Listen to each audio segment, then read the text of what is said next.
Vos saúdo com a paz do Senhor. Sinto-me honrado, privilegiado por esse convite. Quero agradecer ao pastor Silas, ao pastor Carlos, a toda essa plena de obreiros aqui reunidos, nossos amigos, companheiros. Eu não poderia deixar de atender esse convite, não obstante termos corrido bastante para isso.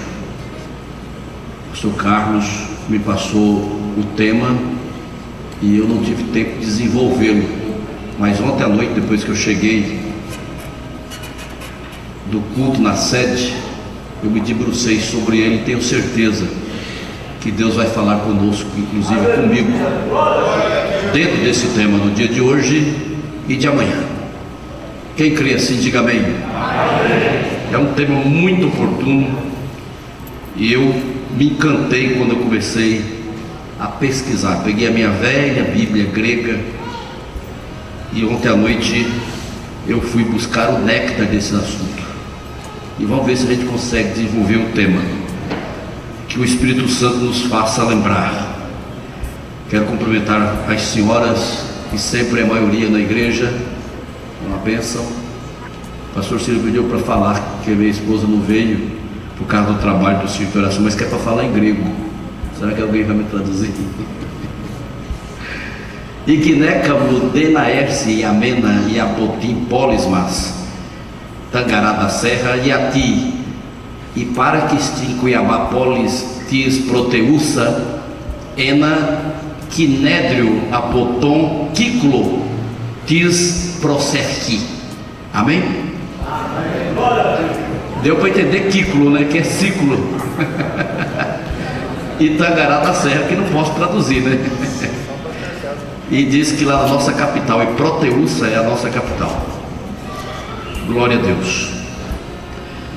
Mateus capítulo 9 é onde escolhemos o tema, não é isso? A seara e os ceifeiros. Nós vamos parar aqui nesse tema, vamos andar nele.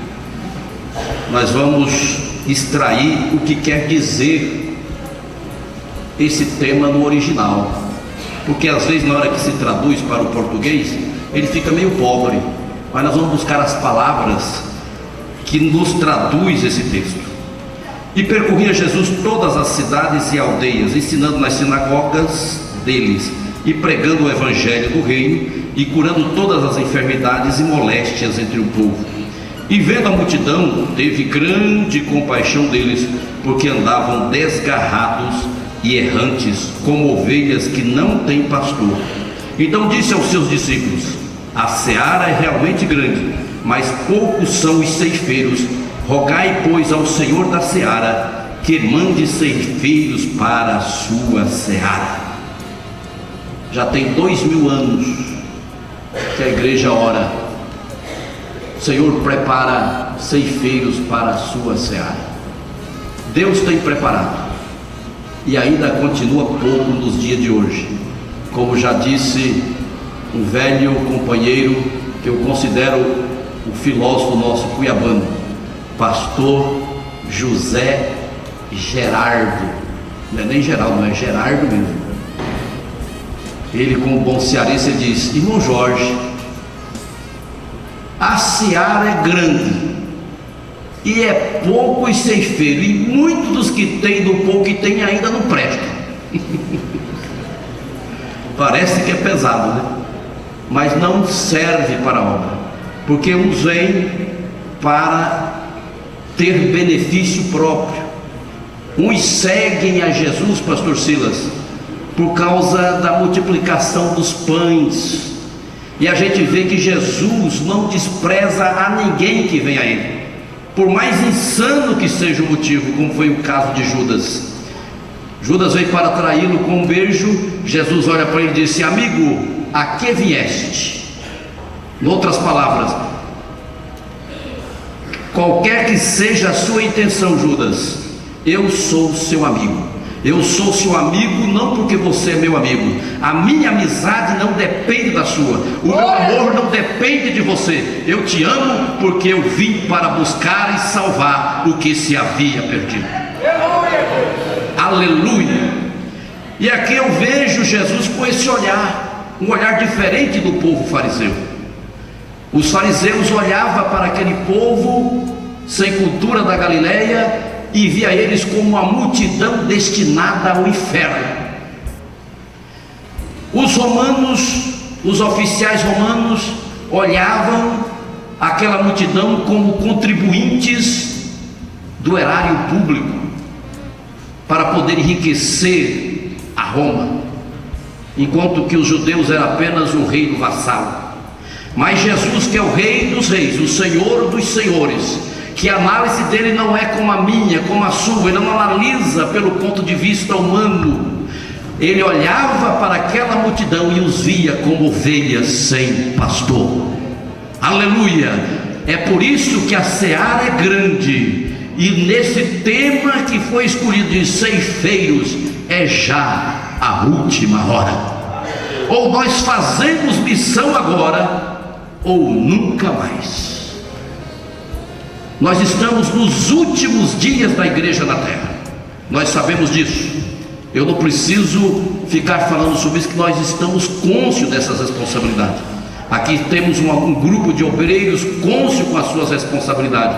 Essa igreja aqui de Tangará da Serra é a igreja mais missionária do estado de Mato Grosso, eu não tenho dúvida, porque vocês investem em missões, vocês almoçam, janta, missões.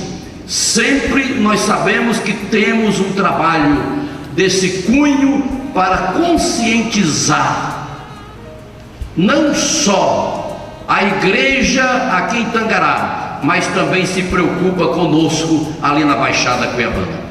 Muitas vezes vocês estiveram ali nos ajudando, passaram a Macedônia, e por isso nós não podemos deixar de atender esse convite para falar a respeito dessa obra muito oportuna desses últimos dias. O olhar de Cristo é sempre diferente. Os poucos que temos, alguns são incompetentes, outros são invejosos, outros são ciumentos e outros negligentes. Então no coração da seara tem muitos obreiros dessa forma. E como nós temos rogado ao Senhor da seara para que mande ceifeiros para a sua seara, eu quero me levar por um texto mais raso aqui, porque o poço é fundo e a corda é curta. No capítulo 20 de Mateus, Evangelho segundo escreveu Mateus, nós vamos falar sobre a parábola dos trabalhadores na vinha. A seara é grande, mas os ceifeiros são poucos. E quando fala de vinha, irmãos, o trigo você pode até passar um pouquinho do tempo para colher, a soja pode passar um pouquinho para colher, a oliveira também não tem problema de passar um pouco de tempo para colher. Se ela está madura, quanto mais madura, mais o azeite é suave. Agora, a uva não pode passar do tempo da colheita. Eu morei, como vocês sabem, na Macedônia, que é uma terra de uvas.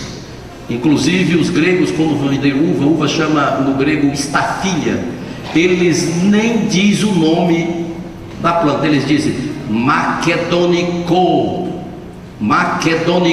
apotincavales polinóstima, que parapolíglico, ou em outras palavras, olha, nós estamos vendendo Macedônias. Mas que Macedônia? Que negócio é esse? Eu não entendia. Aí depois eles falavam políglico, ou seja, muito doces, da região de Kavala, que é uma região bem alta na beira do mar, onde dá as uvas mais doces da Europa. Eu passei lá com uma caravana de brasileiros, parei na beira da estrada e disse: vocês nunca comeram uma uva tão doce como essa. Comprei mais ou menos 5 quilos, acharam que era muito. Antes de chegarmos a Filipos, onde eu fui mostrar o lugar onde Lídia foi batizada, a primeira cristã grega ou europeia, eles já tinham devorado o cacho grande de uva que pesava quase 5 quilos. Imagine os senhores como a terra é fértil. E ali eu aprendi com os gregos que a uva ela tem no máximo uma semana para você colher. Ou você colhe tudo uma vez e leva para o lagar, ou então ela passa, ela pega muito doce, e na hora que eles vão pisar o lagar, ela perde também no momento de tirar o caldo, porque ela diminui e vai se transformando em doce. E como vocês sabem, o vinho, ele é pisado e aqueles bagos juntos com os cachos, que é aquela parte que segura o mosto, ele tem que ser tirado para que não aumente o titânio, que não venha depois azedar, porque quando isso acontece, o vinho azedo se transforma em vinagre. E isto é a mesma coisa da vida de cada um de nós. Diz que à medida que nós envelhecemos, um se torna doce, é como o vinho, mas muitas vezes, à medida que envelhecemos, nós nos tornamos azedos, contraditórios, murmurentos. Mas aqui no dia de hoje, baseado nessa palavra, nós vamos aprender a ser uvas boas e não uvas bravas. Amém, meus queridos? Porque o reino dos céus é semelhante a um homem, pai de família, que saiu de madrugada a assalariar trabalhadores para a sua vinha. Por quê? Porque estava no tempo da colheita. Ele precisava colher e colher rápido. E ajustando com os trabalhadores um dinheiro por dia, mandou-os para a sua vinha. Em algumas traduções tem dinário, é justamente uma palavra ordinária, que no grego significa dinheiro, dinário. Trabalhadores para a sua vinha. E saindo perto da hora terceira, viu outros que estavam ociosos na praça, e disse-lhe: ide vós também para a vinha, e dar-vos-ei o que for justo. E eles foram. Saindo outra vez perto da hora sexta e nona, fez o mesmo. E saindo perto da hora 1/10, encontrou outros que estavam ociosos, e perguntou-lhes: por que estáis ociosos todo dia? Disseram-lhes eles: porque ninguém nos assalariou. Disse-lhe ele: ide vós também para a vinha, e recebereis o que for justo.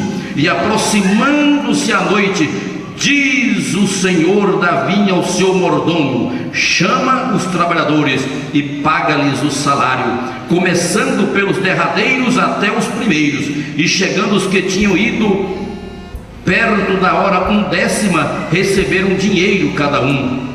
Vindo, porém, os primeiros, cuidaram que havia de receber mais, mas do mesmo modo receberam um dinheiro cada um, e recebendo, murmuravam contra o pai de família, dizendo: estes derradeiros trabalharam só 1 hora, e tu o igualaste conosco, que suportamos a fadiga e a calma do dia. Mas ele respondeu e disse a um deles: amigo, não te faço injustiça, não ajustaste tu comigo um dinheiro? Toma o que é teu, retira-te, e eu quero dar a este derradeiro tanto como a ti. Ou não me é lícito fazer o que quiser do que é meu? Ou é meu, ou é mau o teu olho, porque eu sou bom? Assim os derradeiros serão primeiros, e os primeiros derradeiros, porque muitos são chamados, mas poucos os escolhidos. Quem pode dizer glórias a Deus? Muitos chamados, poucos escolhidos. Aqui saiu todas as regras do trabalho. Se o PT existisse naquele tempo, tinha mudado o dono daquela vinha, porque ele tratou, na visão de hoje da área de trabalho, de forma incorreta. Uns trabalharam o dia inteiro, ganharam um denário. Os outros trabalharam 1 hora, ganharam um denário. Então, quer dizer, a parte proporcional aí está errada. Isso dá um problema sério na hora do acerto. Se o patrão tem vários funcionários na mesma função e ele sobe o salário de uns, outros tem que acompanhar. Tá certo? Então é proporcional. Inclusive hoje, com as leis, você não pode pagar mais um salário mais alto para o homem se a mulher também tem as mesmas qualidades, os mesmos diplomas, tem os mesmos currículos. Agora, quando se fala de reino dos céus, Jesus disse: o reino dos céus é semelhante a um homem pai de família. Aí o negócio muda, porque a matemática do céu é diferente da matemática terrena. Na matemática celestial, 1 mais 1 não é 2, é 1. Quando se casam o marido e a mulher, não são mais 2, mais 1, é só carne. Isso coloca sobre terra todos os cálculos e deixava os gregos assustados. Por isso que a Bíblia, a palavra de Deus, é loucura para os gregos e escândalo para os judeus, porque não encaixava. Jesus não encaixava dentro do conceito judaico da época, da mesma forma como também não encaixava no conceito dos gregos, porque onde já se viu alguém morrer no lugar do outro? Os heróis salvam as pessoas, matam para libertar, enquanto esse morre para salvar.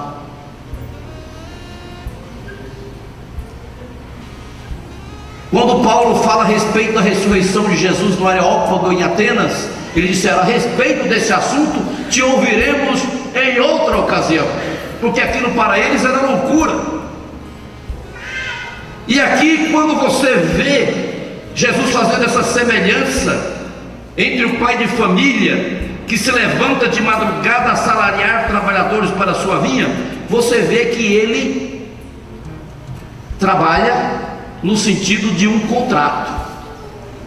Isso fala a respeito dos trabalhadores do tempo dos patriarcas, de Abraão, de Isaac, de Jacó, de Moisés, dos profetas, quando fala a respeito do momento do alvorecer da fé, da madrugada.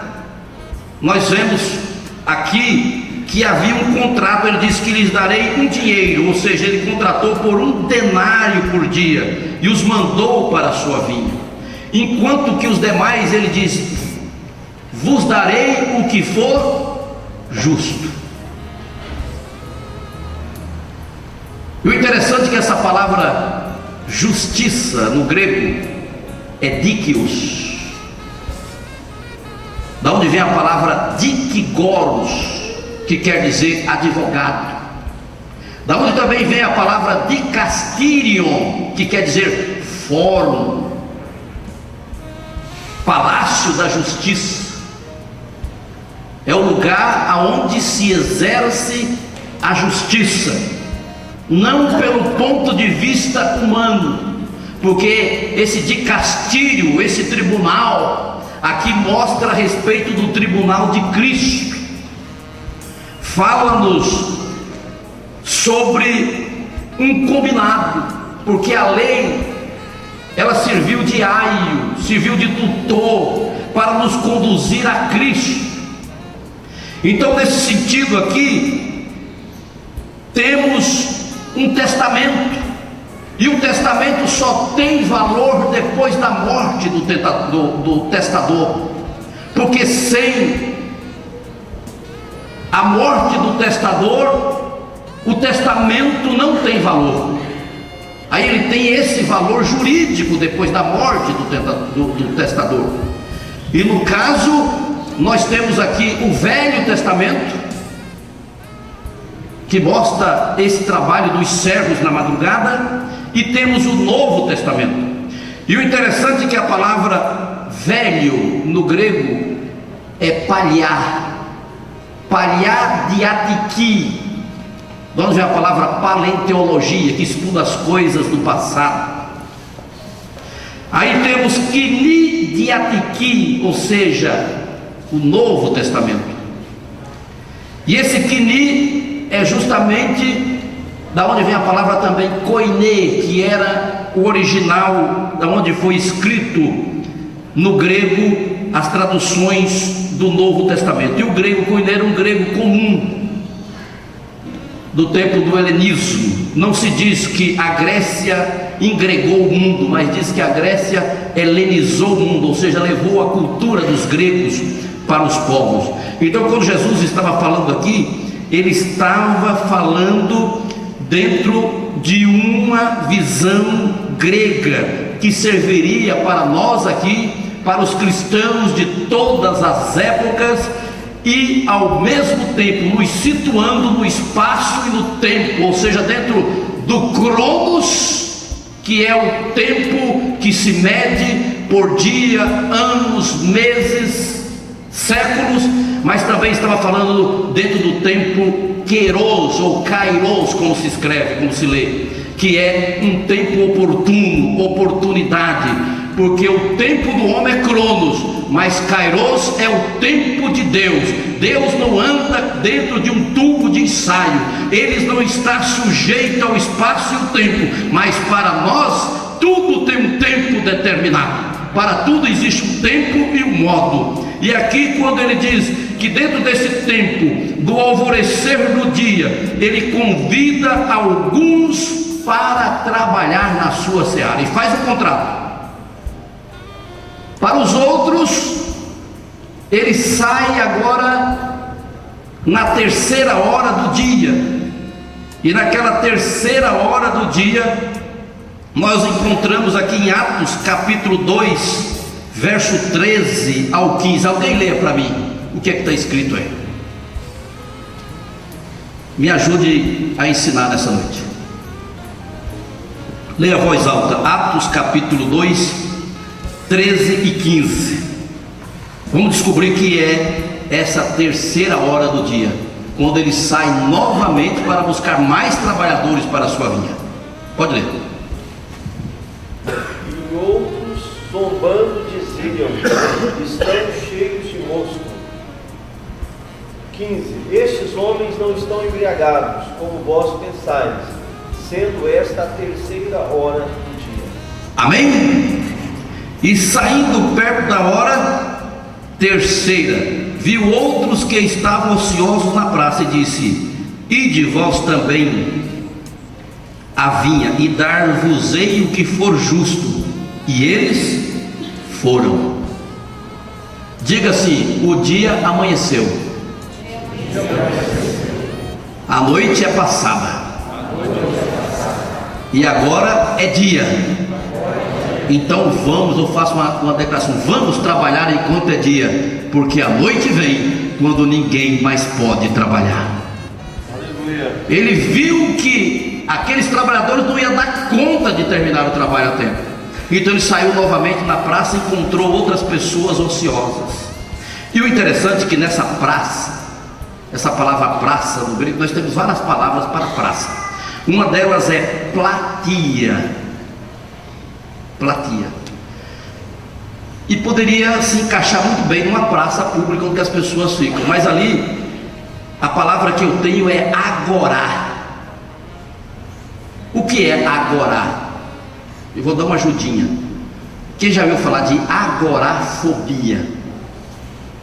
Fobia é medo, agorá é medo de praça, de lugar onde tem muitas pessoas.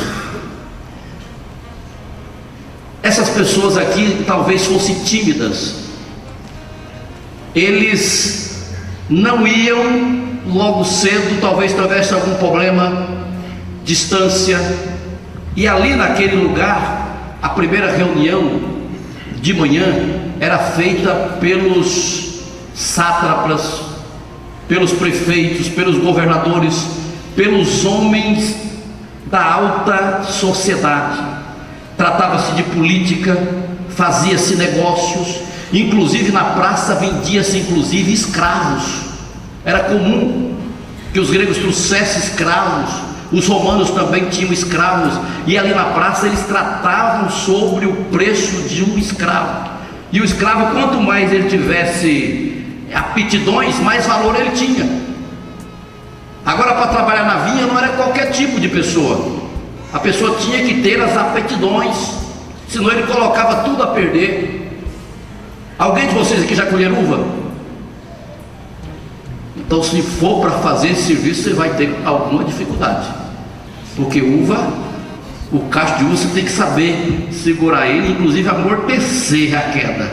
Você não pode jogar ele para lá, senão você esbagaça ele e coloca logo a vinha em perigo e faz com que de repente o vinho saia azedo. Então era um trabalho especial.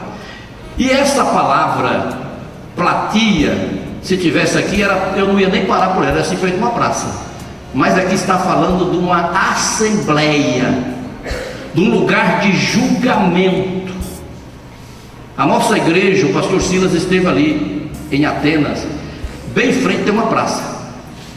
Aquela praça, em frente dela tem um mercado, é chamado de Agorá Atinon, ou seja, o lugar onde os gregos se reuniam para fazer reuniões, para discutir a guerra, para falar de política, para tratar do comércio, vendas e compra de escravo, para ouvir o sermão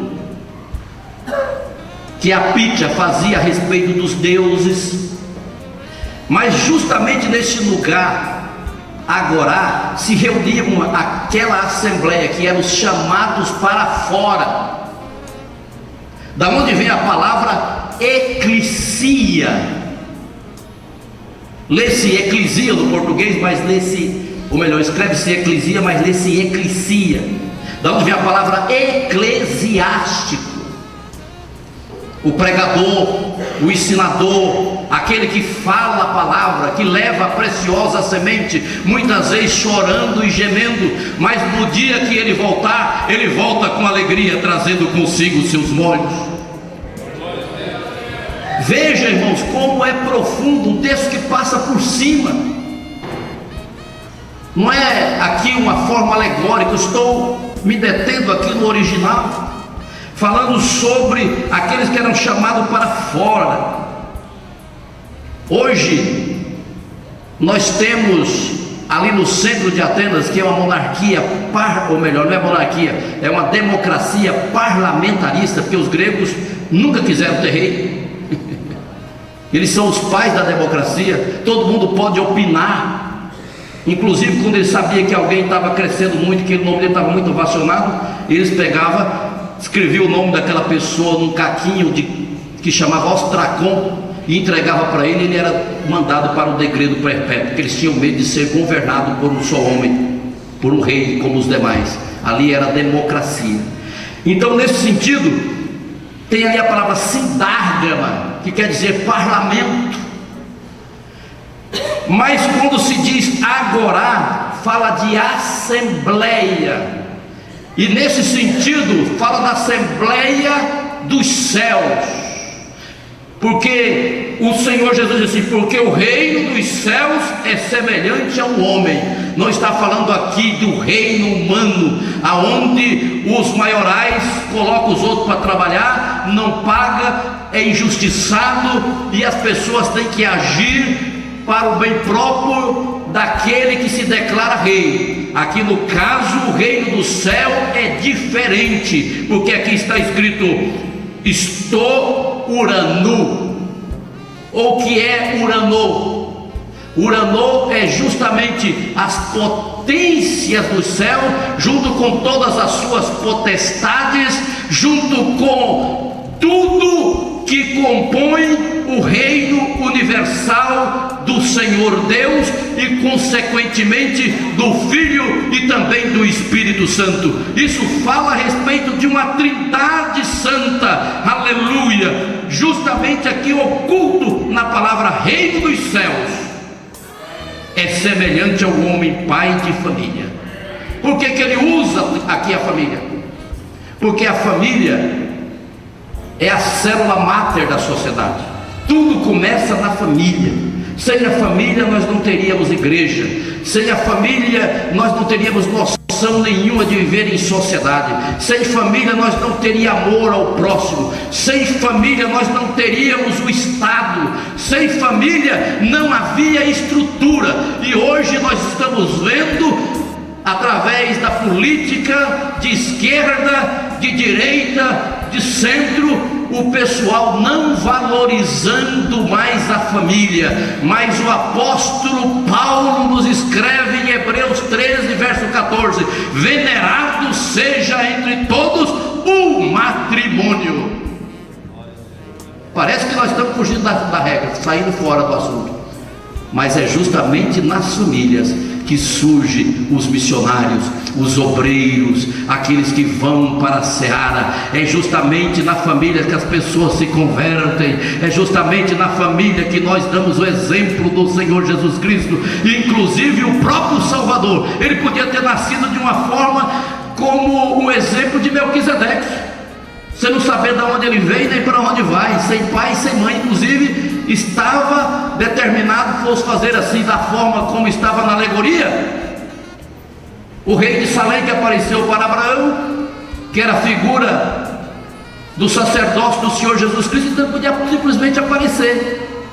Mas não, ele fez questão de nascer da semente da mulher, viver entre nós durante os seus 33 anos de ministério, sofrer sobre Pôncio Pilatos, morrer, ressuscitar ao terceiro dia, e agora lá nos céus ele está esperando o momento certo de vir voltar para poder arrebatar a sua igreja.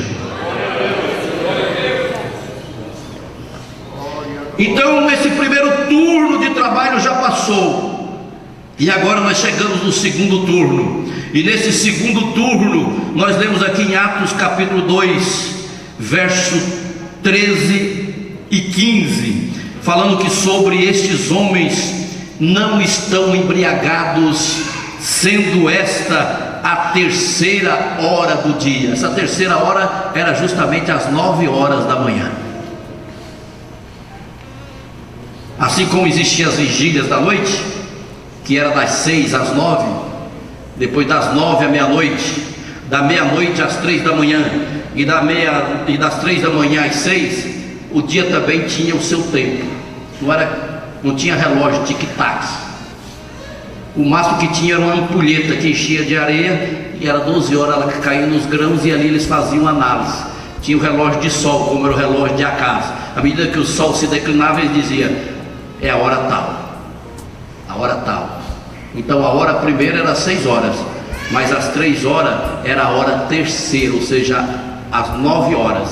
E aqui às 9 horas nós estamos vendo aqui, dentro dessa alegoria, Atos capítulo 2, verso 13, quando de repente os apóstolos reunidos ali, gregos, cretenses, da Frígia, da Galácia, arábios, cidadãos de todos os cantos, de Ponto, romanos, judeus e prosélitos de todas as partes, de todas as províncias do mundo, começaram agora, cheios do Espírito Santo, falar em outras línguas, como o Senhor concedia que ele falasse, e eles ouviam na sua própria língua. Aí de repente alguém chega zombando e diz: estes estão cheios de mosto, ou em outras palavras, eles estavam fazendo uma gozação, porque eles não bebiam. É a mesma coisa de chegar no crente e falar: vocês estão bêbados de beber garapa de cana. Porque aqui para nós não temos muito, principalmente aqui no Mato Grosso, nós não temos vinha. O mosto é o suco doce da uva, então ele não ia embebedar. É como um suco da Santa Ceia. Alguém pensa que Jesus multiplicou o vinho embriagante? Ali a palavra é glicô, no original, que quer dizer o suco puro de uva integral, que é o verdadeiro símbolo do sangue do Senhor Jesus Cristo que foi vertido na cruz do Calvário. Então aqui, vocês estão cheios de mosto. Paulo diz: olha, nós não estamos embriagados, sendo essa a terceira hora do dia. Mas isso é o que disse o profeta Joel, aleluia: nos últimos dias os vossos filhos sonharão sonhos, aleluia, e entrega aquela profecia a respeito dos acontecimentos que havia de vir. E depois eles foram cheios do Espírito Santo, saíram e pregaram em Samaria, falaram em Jerusalém e chegaram até os confins da terra. Isso fala do primeiro avivamento da igreja. E aí nós vamos andando até chegar ao fim, até chegar ao nosso dia. E quando fala sobre esse primeiro grande avivamento, aí fala até os confins da terra. Aí eu quero pegar outra palavrinha grega aqui, só para dar um zoom. Podia ser teleftel tisgis, porque a palavra telios, testelestai, significa terminou, acabou. Inclusive é a palavra que Jesus, quando estava morrendo na cruz, ele suspirando disse tetelestai, ou seja, está consumado.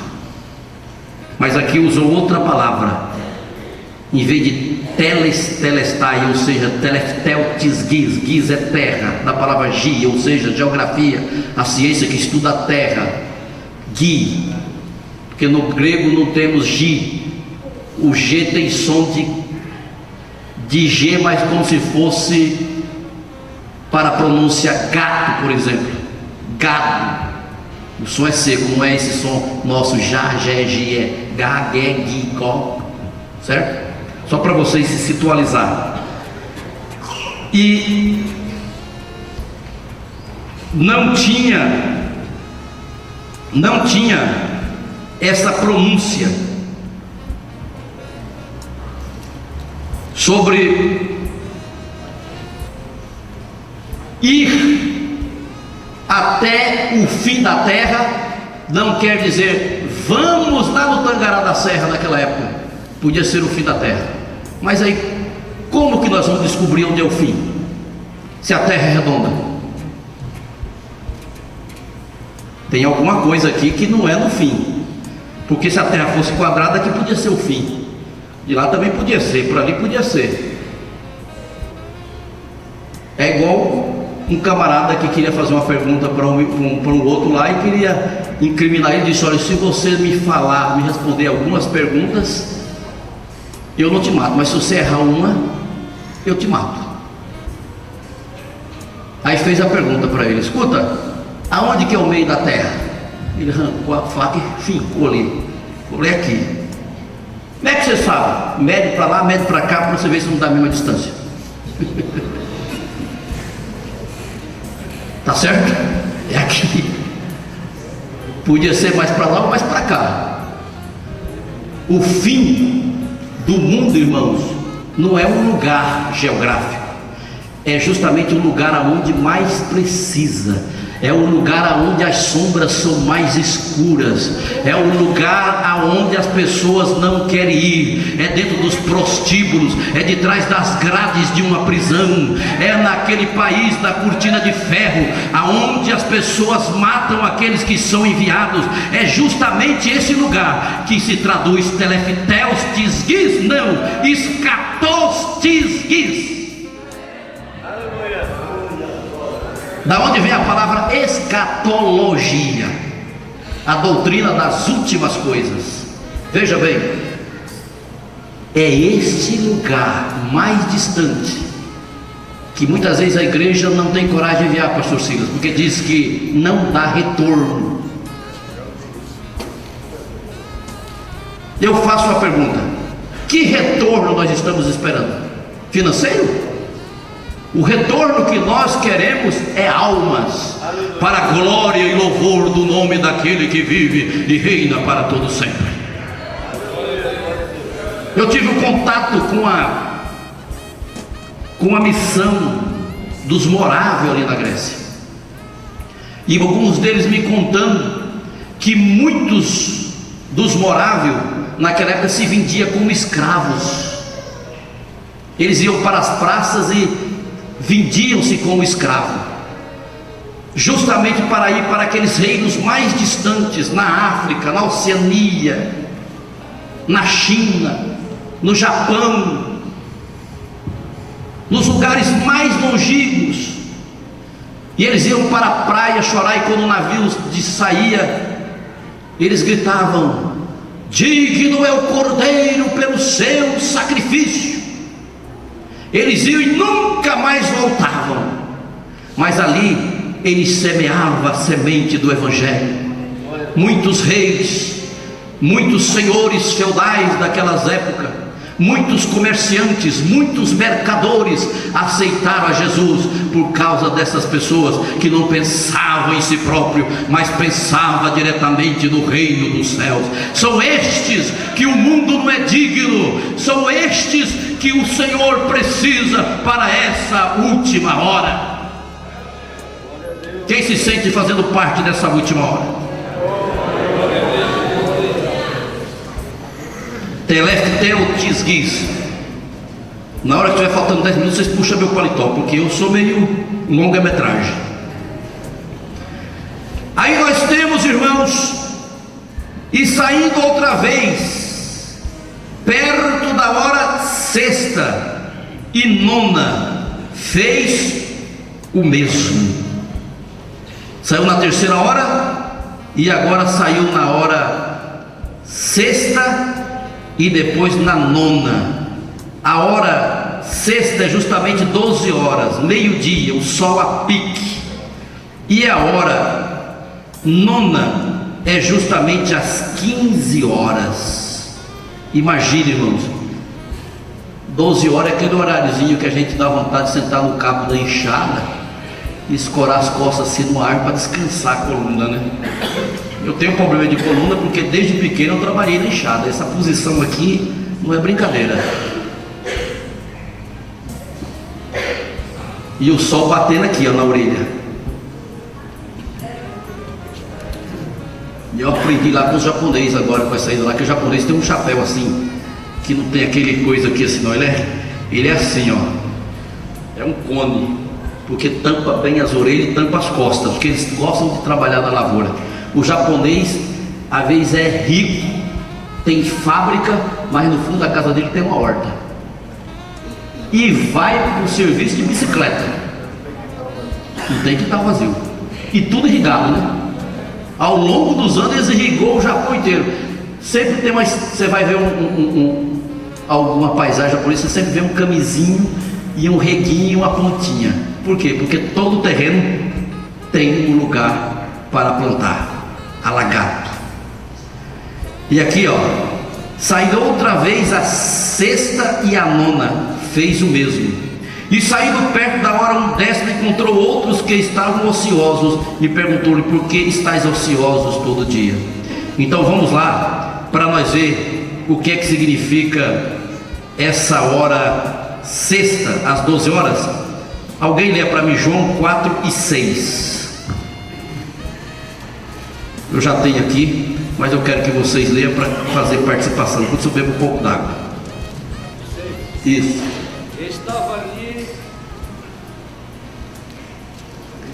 a fonte de Jacó.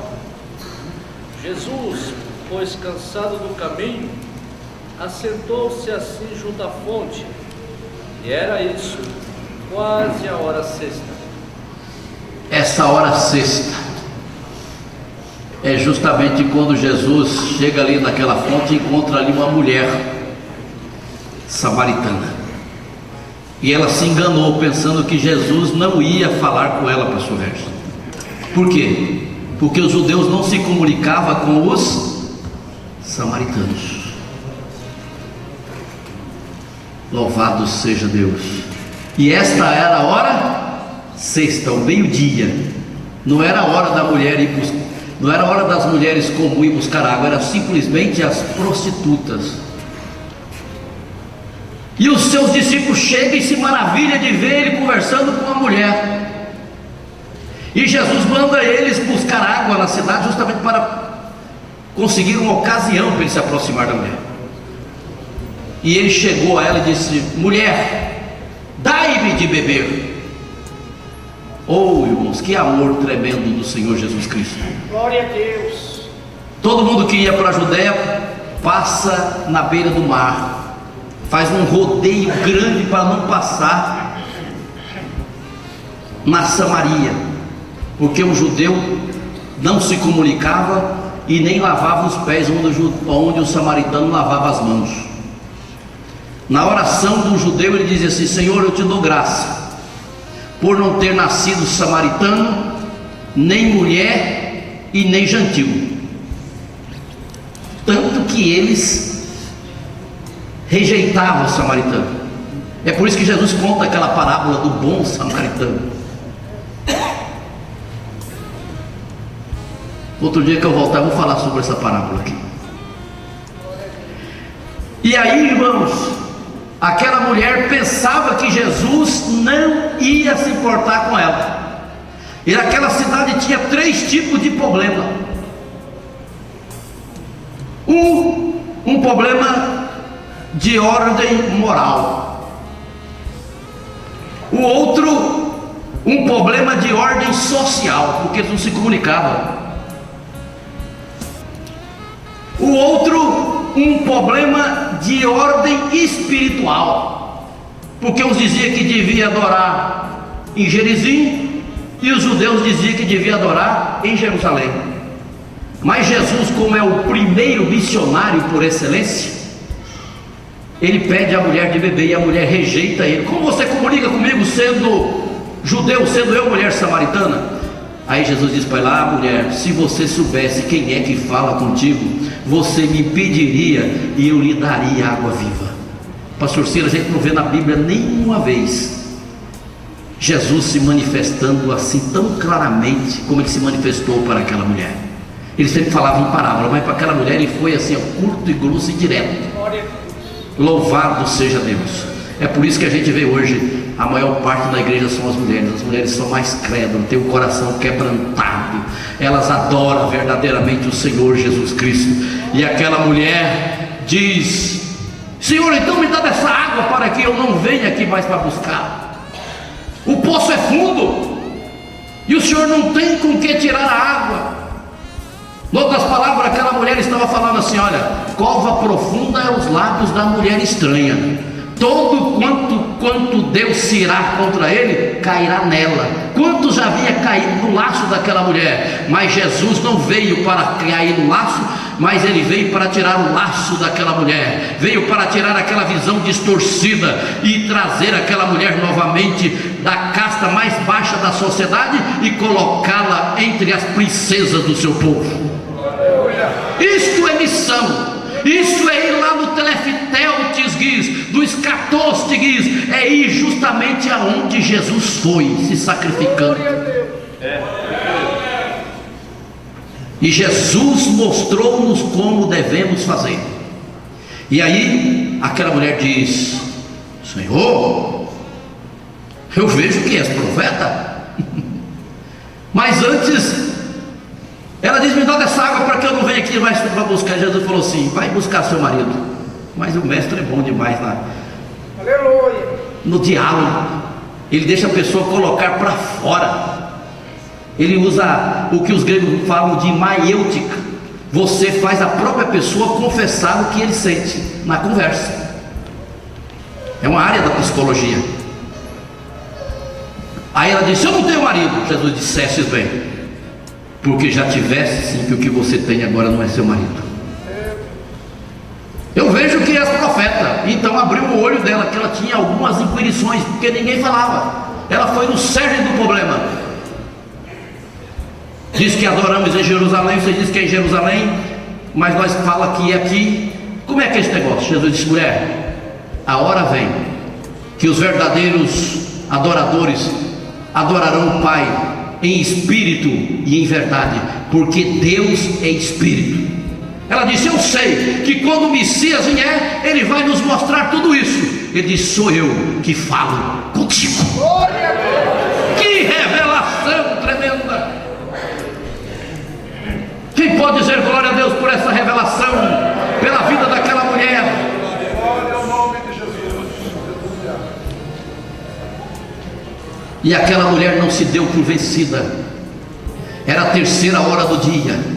Ela deixou o seu cântaro, foi na cidade, pastor Silas, e disse para a multidão: achei um homem que disse tudo quanto eu tenho feito. Porventura não é esse o Cristo, aquele que havia de vir, aquele que está escrito a respeito dele na lei, nos salmos e nos profetas? E de repente a multidão veio e disse: já não estamos crendo por aquilo que você disse, não, os nossos olhos viram, e ele realmente é o Messias que havia de vir. Isto é fazer missão até o final do mundo, é ir no lugar aonde as pessoas não querem ir. Glória a Deus, aleluia. Aleluia. Quando você vai com amor, as coisas mudam. Na África, quanto dinheiro já pediram para a África, enriqueceu os missionários, fizeram isso, fizeram aquilo, nem água para o povo beber não tinha. Está vendo? Uma Secretaria de Missões de São Paulo deixou de contribuir lá e trouxe os missionários porque não tinha retorno. Mas a igreja de Tangará da Serra, a igreja de Mato Grosso, Cuiabá, está investindo, aleluia, cuidando da fome daquelas crianças. Nós sabemos que os pais, de repente, é quase impossível, que já mudou a cabeça, mas nós estamos investindo nos pequeninos, e vai se levantar uma geração de guerreiros, aleluia, e nós vamos ter que segurarmos aqui, porque senão de repente, aleluia, a obra missionária vai passar para lá, do mesmo jeito que começou lá na Europa, foi para a América, e agora eles abandonaram e chegou aqui no 3º mundo, onde eles achavam que era 3º mundo, e nós estamos fazendo a obra do Senhor. Os Estados Unidos estão em todo lugar, irmão. Ali na Grécia, por exemplo, nós chegamos e já estavam lá há mais de 50 anos. Eles têm lá uma organização terrível. Os missionários andam de Land Rover, tem casa de praia, mora em palacetes.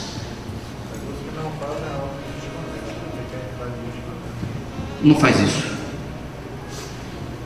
E aí eu e o Valdenor chegamos lá, a igreja deles lá tem umas 10, 15 pessoas.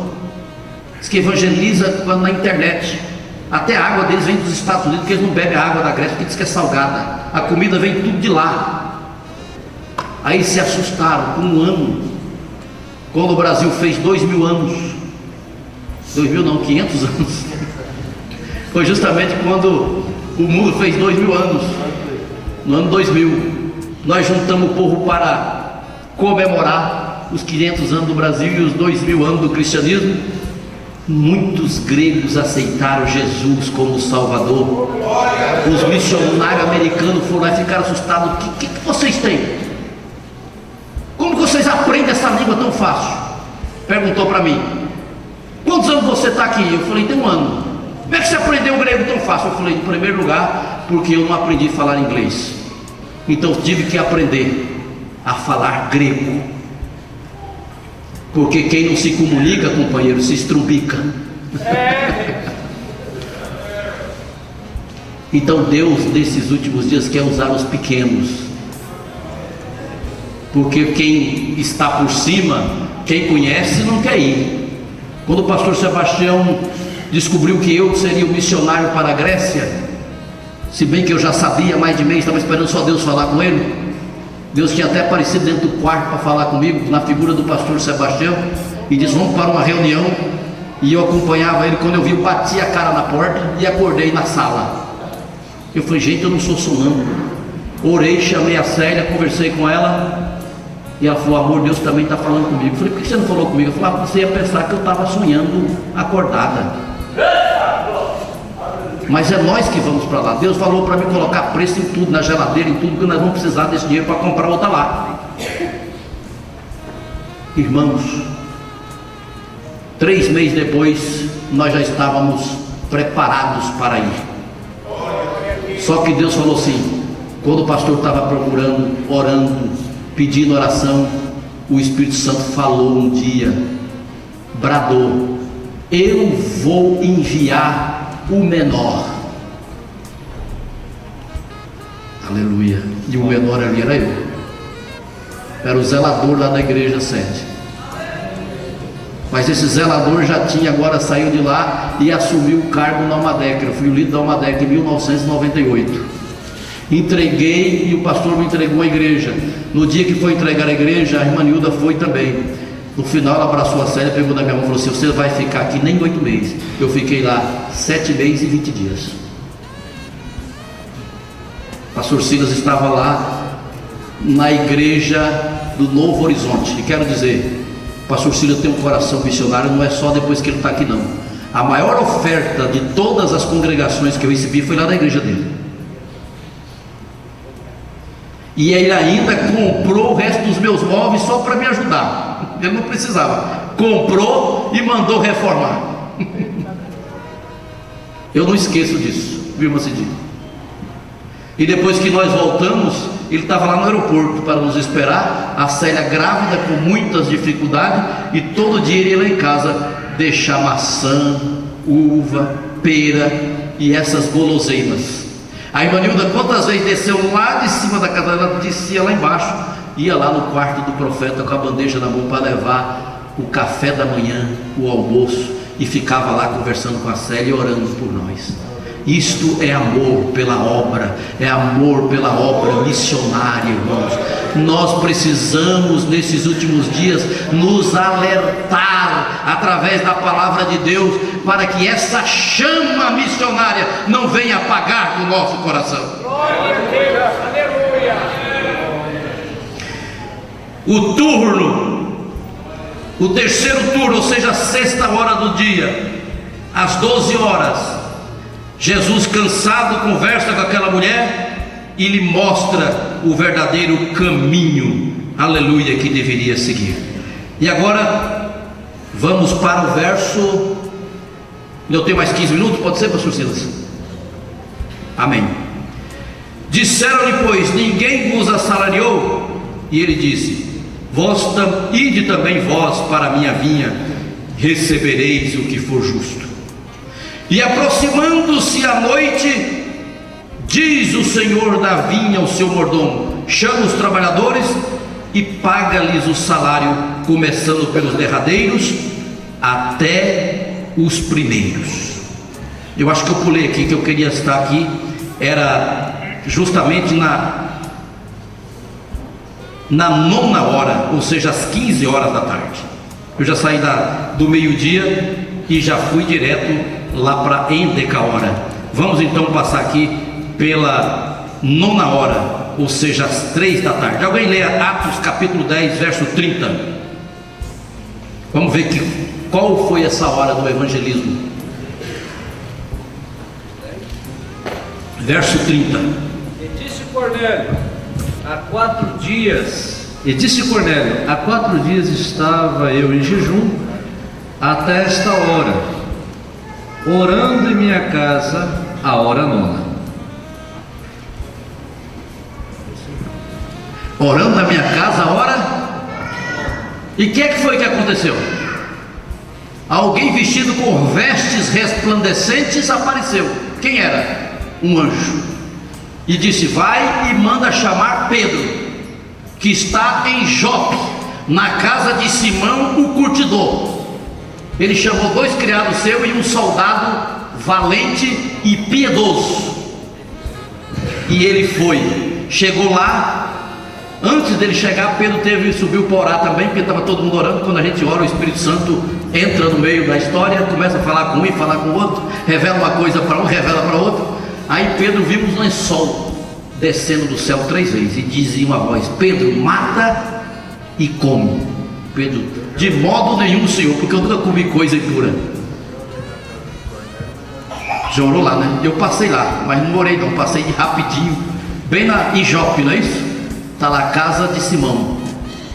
Irmãos, novamente Pedro vê Senhor de modo nenhum. Para o Senhor, irmãos, não devemos dizer de modo nenhum. Você pode dizer de modo nenhum mestre, de modo nenhum rabi, mas de modo nenhum para o Senhor não, porque o Senhor manda, e quando Ele manda nós devemos obedecer. Mas Pedro era tão judeu que ele estava preso ali no judaísmo, só ia pregar o evangelho para o judeu, mas Deus queria alargar as fronteiras, queria sair de Samaria, da Judéia, queria sair de Jerusalém, e é justamente nessa hora do dia, às 15 horas, aquele varão deu um sonho, e aquele varão teve uma visão, e Deus pega e mostra outra visão para Pedro, e ainda diz: Pedro, segue esses homens. Pedro desceu, já era tarde, recebeu em casa, e depois eles foram a pé, daquela distância, né, pastor, para Cesareia. E lá em Cesareia, ele entra na casa de Cornélio. Ele estava com a sua vizinhança, com seus parentes, com os seus vassalos, porque ele era um centurião romano, mas um homem temente a Deus, que tinha investido na obra de Deus. É desse tipo de gente que Deus gosta, aleluia, que tem um coração na obra do Senhor. E ali nesse momento ele diz: nós estamos todos aqui para ouvir tudo quanto você tem para nos falar. E eu penso que Pedro não foi muito bom no seu sermão. Ele já tinha que ter falando: olha, Jesus é assim, ele veio para salvar e buscar e salvar os que se havia perdido. Ele falou: olha, você sabe que eu sou judeu, que judeu não come com gentil, mas olha, eu estou vendo que Deus me mandou aqui, e eu vim, etc e tal, e começou a pregar, e de repente o poder do Espírito Santo cai sobre aquele povo, e eles foram batizados com o Espírito Santo. Aquilo fez com que Pedro tirasse toda aquela sua visão contrária, tacanha, pequena, a respeito da obra de Deus, e ali ele viu que Deus não faz acepção de pessoas. Glória a Deus. Tanto vale a alma do grego, o povo culto, mas tem o nariz empinado, como o povo da África. A alma não tem preço. Uma alma vale mais do que o mundo inteiro. É por isso que os nossos esforços devem ser canalizados. E ali, meus queridos irmãos, nós estamos vendo justamente esse acontecimento à 6ª hora do dia. Mas nós vamos lá para o 4º turno. Vamos ver aonde? E chegando os que tinham ido perto da hora 10ª, ou melhor, e aproximando a noite, diz o senhor da vinha ao seu mordomo. Eu quero dizer para vocês que nós estamos também aproximando da noite, e devemos trabalhar enquanto é dia, porque a noite vem. Chama os trabalhadores e paga-lhe o salário, começando pelos derradeiros até os primeiros. Veja como é que Deus faz. O lógico é pagar primeiro quem chegou primeiro, mas ele começa pagando pelos derradeiros, aqueles que ele não tinha combinado o preço. E todo mundo, quando pensava que ia receber lá uns 50 centavos, 10 centavos, de acordo com o dia, sai pulando de alegria. E o povo olhando: bom, então deve ser que ele resolveu pagar um denário para eles. Para nós que trabalhamos o dia inteiro, vai pagar 10, porque o dia é dividido em 10 partes, das 6 às 6. Aí começaram a fazer a contabilidade, e nós somos muito bons para fazer a contabilidade daquilo que nós merecemos. Nós legislamos muitas vezes em causa própria, até na obra de Deus. Se alguém chegou depois de mim, eu falo: olha, tempo é divisa, eu não aceito. Aonde já se viu? O camarada chegou aí ontem, já é presbítero, e eu estou aqui na igreja há quanto tempo? Mas chegou antes de ontem, o camarada já subiu uma congregação, e eu que estou aqui nunca me deram nenhuma congregação para dirigir. E eu já vi gente contestar com Deus, falou: pastor, eu não entendo Deus. O camarada aceitou Jesus e estava aí nas drogas, ladrão. Jesus já batizou ele com o Espírito Santo. Pastor, eu tenho 30 anos, até hoje não recebi. Me deu vontade de falar: bem feito, murmurador, que se fosse eu também não batizava. Deve dar glória a Deus e estar na igreja, porque quem segura é o Senhor Jesus. Amém, irmãos? Começa primeiro por estes, e vamos ver onde está a murmuração. o salário, começando pelos derradeiros até os primeiros. Aí vem a murmuração. E chegando os que tinham ido perto da hora 10ª, receberam dinheiro cada um. Vindo, porém, os primeiros, cuidaram que havia de receber mais, mas do mesmo modo receberam um dinheiro cada um. Quem pode dizer glórias ao nome do Senhor? E recebendo, murmurava contra o pai de família. Aí o pai de família diz assim: olha, eu estou fazendo alguma coisa errada com você?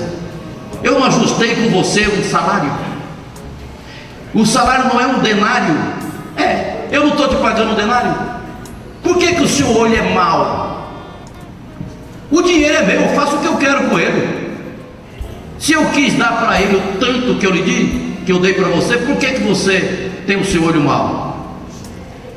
Porque eu sou bom? Porque quem é mau, irmãos, não aceita a bondade dos outros. O olho dele é mau. Ele gosta que faça a maldade. Na igreja é assim. Às vezes a gente vai tratar um caso, aí você fala: irmãos, eu estou pensando em dar um mês, porque aí o outro fala assim: eu concordo. O outro levanta: não, o caso desse aí é de 6 meses para lá. Aí um grita de lá: desce a ripa, Jeová. Eu já vi isso. O outro: ripa não, desce o caibro.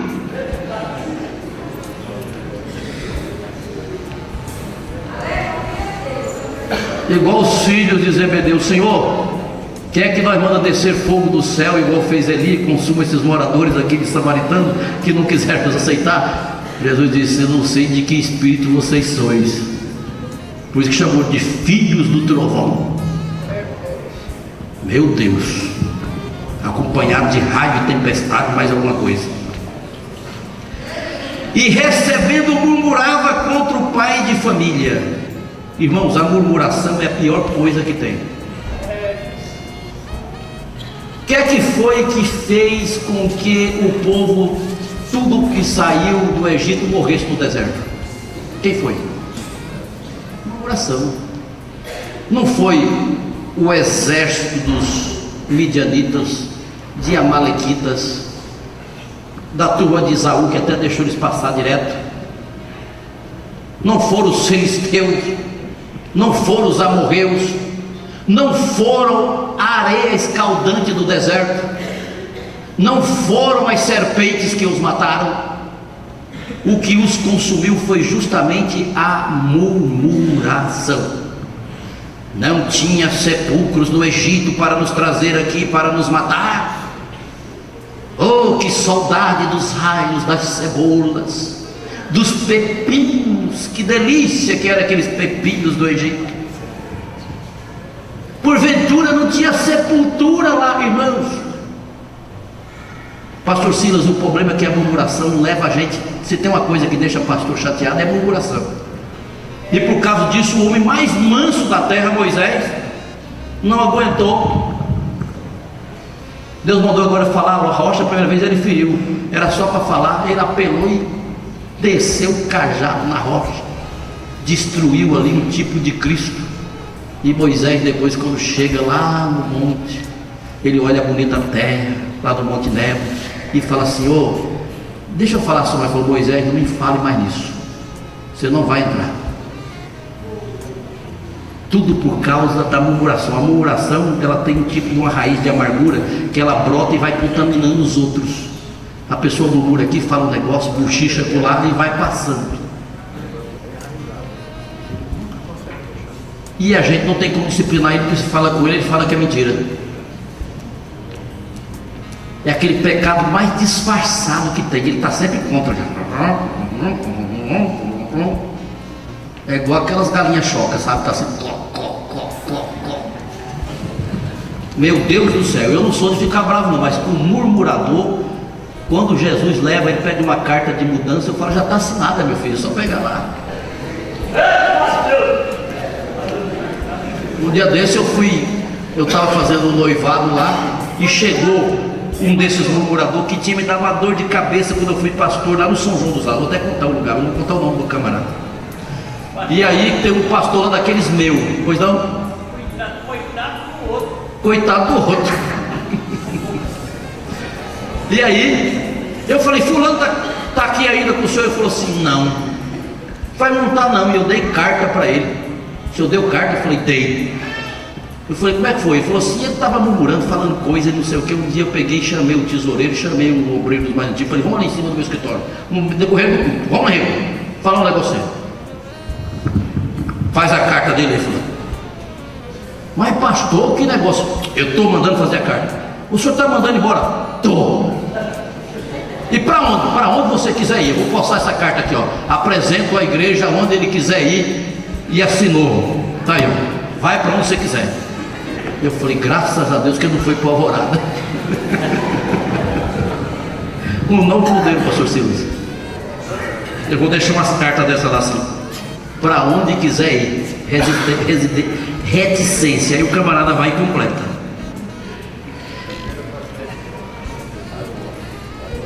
Aí, irmãos, nós temos que ver aqui que essa murmuração aqui não coloca em dúvida a soberania de Deus, porque a salvação não é pelas obras, para que ninguém se glorie.